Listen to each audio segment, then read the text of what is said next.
Okay, so I'm going to try to take this very flat surface that you can see the definitions of the separate pieces that are glued together here, and I'm going to try to add some texture with it. This is just a standard, serrated steak knife you can get probably in your own drawer. It's very simple to do, to turn this into something that looks more like this.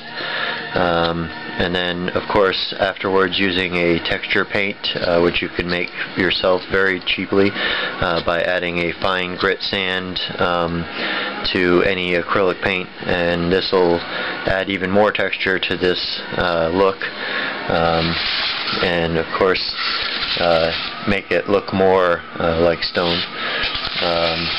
So all I really do is just pass this knife across, working it, and of course you can already see it's very messy.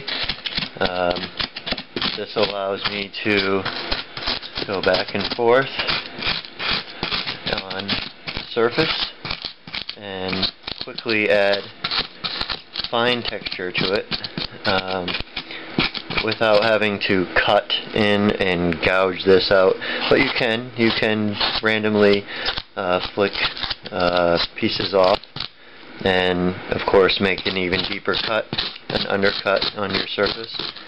And with just a few quick passes, I have greatly changed the texture on this surface to look more rock-like. The definitions between the surface are starting to disappear.